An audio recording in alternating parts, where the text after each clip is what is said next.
నమస్తే. ఈ ఎక్స్ప్లెయినర్లో మనం భారతదేశ అణుశక్తి రంగంలో ఒక సంచలనాత్మకమైన టాపిక్ను డీకోడ్ చేయబోతున్నాం. అదే ఏఎన్ఈఎల్ అనీల్. ముఖ్యంగా యూపీఎస్సీ 2026 ప్రిలిమ్స్ టార్గెట్ చేసేవాళ్లకి ఈ టాపిక్ ఒక గోల్డ్ మైన్ అని చెప్పొచ్చు. నిద్రలో లేపి అడిగినా తడబడకుండా ప్రతి పాయింట్ మైండ్లో ప్రింట్ అయిపోయేలా ఈ కాన్సెప్ట్ను నేర్చుకుందాం. రెడీనా?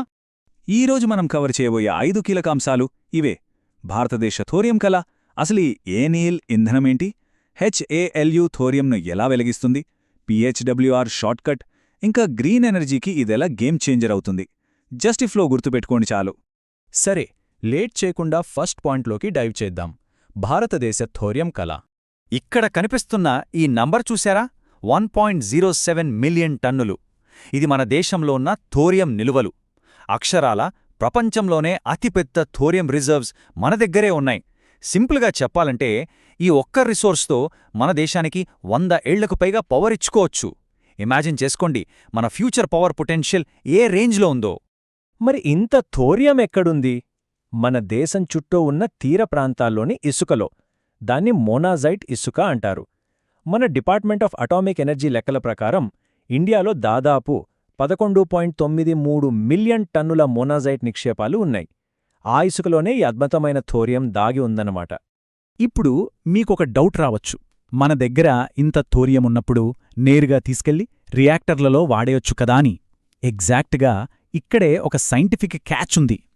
థోరియం అనేది ఒక ఫెర్టైల్ అంటే సారవంతమైన పదార్థం మాత్రమే. అది ఫిస్సైల్ కాదు, అంటే విక్షిత్తి చెందలేదు. ఒక ముక్కలో చెప్పాలంటే దానంతటా అదే న్యూక్లియర్ చైన్ రియాక్షన్ను స్టార్ట్ చెయ్యలేదు. దానికి ఖచ్చితంగా ఇంకో పదార్థం సపోర్ట్ కావాలి.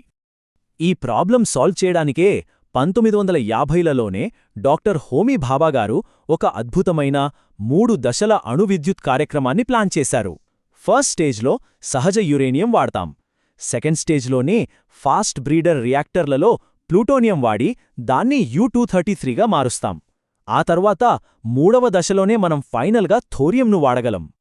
కానీ ప్రాబ్లమేంటంటే ఈ థర్డ్ స్టేజ్కి చేరుకోవడానికి దశాబ్దాల సమయం పడుతుంది. ఇదొక లాంగ్ వెయిటింగ్ ప్రాసెస్. ఎగ్జాక్ట్గా ఆ లాంగ్ వెయిటింగ్ పీరియడ్ని కట్ చేయడానికే మనకు దొరికిన అద్భుతమైన షార్ట్కట్ గురించి ఇప్పుడు చూద్దాం. అదే ఏఎన్ఈఎల్ ఇంధనం. ఇందాకటి అడ్డంకిని దాటడానికి సృష్టించిన ఈ హైబ్రిడ్ ఇంధనమే ఈ ఏఎన్ఈఎల్, అంటే advanced nuclear energy for enriched life. దీంట్లో ఏం చేస్తారంటే మన దగ్గర బోలెడంత ఉన్న థోరియంను కొద్ది మొత్తంలో ఉన్న ఎన్రిచ్డ్ యురేనియంతో మిక్స్ చేస్తారు. దీనివల్ల లాభమేంటంటే థర్డ్ స్టేజ్ వరకు దశాబ్దాలు వెయిట్ చేసే పనే లేదు. థోరియంను ఇప్పుడే తక్షణమే వాడేయొచ్చు. యూపీఎస్సీ ప్రిలిమ్స్లో డైరెక్ట్గా అడిగే ఛాన్సున్న పాయింట్ ఒకటి చెప్తాను, జాగ్రత్తగా వినండి. అమెరికాకు చెందిన క్లీన్ కోర్ థోరియం ఎనర్జీ, అదే సీసీటీఈ అనే సంస్థ ఈ ఇంధనాన్ని డెవలప్ చేసింది. మన భారతదేశపు గొప్ప అణుశాస్త్రవేత్తలలో ఒకరైన డాక్టర్ అనిల్ కకోద్కర్ గారి గౌరవార్థం దీనికి అనిల్ అని పేరు పెట్టారు. డాక్టర్ అనిల్ కకోద్కర్, అనిల్ ఇంధనం బ్రెయిన్లో అలా ఫిక్స్ చేసుకోండి. సరే, అసలు ఈ కొత్త ఇంధనంలో ఆ మ్యాజిక్ ఎలా జరుగుతుందో మూడో పార్ట్లో చూద్దాం. హ్యాలోయు థోరియంను ఎలా రగిలిస్తుందో అర్థం చేసుకుందాం. ఈ కాన్సెప్ట్లో హలేయు అనే పదం చాలా చాలా ఇంపార్టెంట్. హేల్యు అంటే హై అస్సే లో ఎన్రిచ్డ్ యురేనియం. మామూలుగా ఇప్పుడు వాడే రియాక్టర్లలో యురేనియం కేవలం 5% వరకే ఎన్రిచ్ చేసుంటుంది. కానీ ఈ హేల్యూలో U-235 ఐసోటోప్ పర్సెంటేజ్ 5-20% మధ్యలో ఎన్రిచ్ చేయబడి ఉంటుంది. ఆధునిక రియాక్టర్లకు కావలసిన పవర్ ఇచ్చేది ఇదే. ఇందాక మనం చెప్పుకున్నట్టు థోరియం తనంతట తాను మండలేదు కదా. దానికి దీర్ఘకాలిక శక్తినిచ్చే కెపాసిటీ ఉన్నా స్టార్ట్ చేయడానికి ఒక స్పార్క్ కావాలి. ఇక్కడే హేఎల్యు ఎంటర్ అవుతుంది. హేఎల్యు ఒక ఫిస్సైల్ మెటీరియల్ కాబట్టి అది న్యూట్రాన్లను రిలీజ్ చేసి ఒక స్పార్క్ ప్లగ్ లాగా థోరియంను రగిలిస్తుంది. ఆ తర్వాత ఇక న్యూక్లియర్ రియాక్షన్ కంటిన్యూ అవుతుంది. సూపర్ కాన్సెప్ట్ కదూ. 4వ కీలకమైన అంశమేంటంటే, సరే ఇంధనం రెడీ, కాని దీన్ని ఎక్కడ వాడాలి? అక్కడే వస్తుంది ఈ పిహెచ్డబ్ల్యూఆర్ షార్ట్కట్.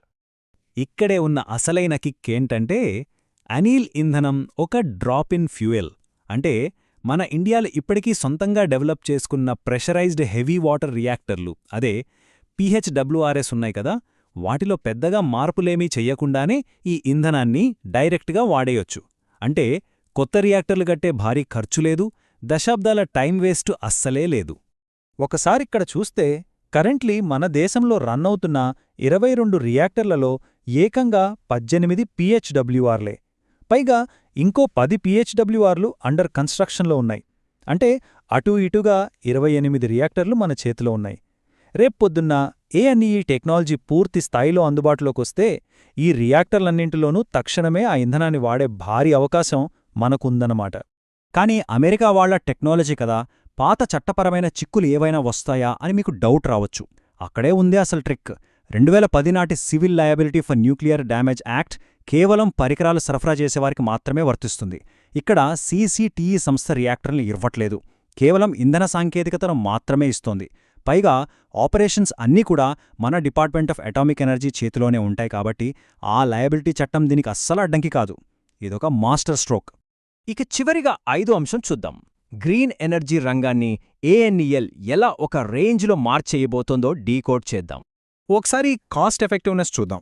ప్రస్తుతం వాడుతున్న సహజ యురేనియం ద్వారా యూనిట్ కరెంట్ ప్రొడ్యూస్ చేయడానికి దాదాపు ₹6 పడుతుంది. కానీ ANEL ఫ్యూయల్తో ఆ ఖర్చు ఏకంగా 20-30% తగ్గిపోతుంది. దానికి తోడు ఇది రియాక్టర్లో ఎక్కువ కాలం మండుతూ ఇప్పుడున్న యురేనియం బండిల్స్ కంటే 8-10 రెట్లు ఎక్కువ పవర్ను ఇస్తుంది. సింపుల్గా చెప్పాలంటే తక్కువ ఖర్చు, ఎక్కువ కరెంటు. అలాగే అణు విద్యుత్లో అందర్నీ భయపెట్టే అతి పెద్ద సమస్య న్యూక్లియర్ వేస్ట్. కానీ ఇక్కడ అబ్జర్వ్ చేయండి, 80-85%. అవును, ఎనిల్ ఇంధనం అత్యంత సమర్థవంతంగా మండుతుంది కాబట్టి డేంజరస్ అయిన దీర్ఘకాలిక రేడియోధార్మిక వ్యర్థాలు ఏకంగా 80-85% వరకు తగ్గిపోతాయి. పర్యావరణానికి ఇంతకంటే బెస్ట్ న్యూస్ ఇంకేముంటుంది? ఇక గ్లోబల్ సెక్యూరిటీ యాంగిల్లో చూస్తే ఈ ఇంధనంతో అణుఆయుధాల వ్యాప్తి నిరోధకత చాలా ఎక్కువ. ఈ థోరియం సైకిల్ నుంచి వచ్చే వేస్ట్తో వెపన్స్ చేయడం దాదాపు అసాధ్యం. ఇంకో ఇంట్రెస్టింగ్ ఫ్యాక్ట్ ఏంటంటే ఇందులో క్రియేట్ అయ్యే U-233 చాలా బలమైన గామా కిరణాలను వదిలే U-232తో కలుషితమై ఉంటుంది. కాబట్టి ఎవరైనా దొంగతనంగా దీన్ని తరలించాలనుకున్నా చాలా ఈజీగా దొరికిపోతారు. గుర్తుపెట్టుకోండి, ఆ కలుషితం చేసే ఐసోటోప్ పేరు U-232. మరి ఫ్యూచర్కి ఇదెలా లింక్ అవుతుంది? 2032 నాటికి మన అణు విద్యుత్ సామర్థ్యాన్ని 8.2 గిగావాట్ల నుంచి 22 గిగావాట్లకు పెంచాలన్నది మన టార్గెట్. స్టీల్, సిమెంట్ లాంటి ఇండస్ట్రీలను డీకార్బనైజ్ చేయడానికి, ఫ్యూచర్లో వచ్చే భారత్ స్మాల్ రియాక్టర్లకి, అలాగే భవిష్యత్తును శాసించే AI డేటా సెంటర్లకి నిరంతరాయంగా పవర్ ఇవ్వాలంటే ఇలాంటి టెక్నాలజీ ఎంతో కీలకం.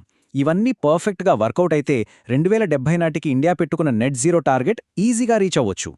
అయితే ఇక్కడ UPSC యాస్పిరెంట్స్గా మనం ఖచ్చితంగా గుర్తుపెట్టుకోవాల్సిన పాయింట్ ఒకటుంది. ఈ ANEL అనే షార్ట్కట్ డాక్టర్ హోమీ బాబా గారు రూపొందించిన దీర్ఘకాలిక 3 దశల ప్రోగ్రాంను ఎప్పటికీ భర్తీ చెయ్యదు. బ్రీడర్ రియాక్టర్లు పూర్తి స్థాయిలో డెవలప్ అయ్యేలోపు థోరియంను వెంటనే వాడుకొని త్వరగా స్వయం సమృద్ధి సాధించడానికి ఇదొక పూరకంగా, అంటే కాంప్లిమెంట్గా మాత్రమే పనిచేస్తుంది. ఈ డిఫరెన్స్ మైండ్లో క్లియర్గా ఉంచుకోండి. ఫైనల్గా ఒక పవర్ఫుల్ థాట్తో ఈ సెషన్ను ముగిద్దాం. శక్తి భద్రత అనేది హడావిడిగా 100 రోజుల్లో నిర్మించేది కాదు. సరైన ముందుచూపు, ఎనలేని సహనం, మన జాతీయ వనరుల తెలివైన వినియోగం ద్వారా సాధించేది. ANEL ఇంధనం మన దేశపు గొప్ప వనరు అయిన థోరియంను అత్యంత తెలివిగా ఎలా వాడుకోవచ్చో ప్రాక్టికల్గా నిరూపిస్తోంది. సరే, ఇదంతా విన్నాక మీకొక ప్రశ్న వెయ్యాలనిపిస్తోంది. ఈ సరికొత్త షార్ట్కట్తో మన దేశం విదేశీ యురేనియంపై ఆధారపడే రోజులకు శాశ్వతంగా ఎండ్ కార్డ్ వేయబోతోందా? మీరేమనుకుంటున్నారు? ఆలోచించండి.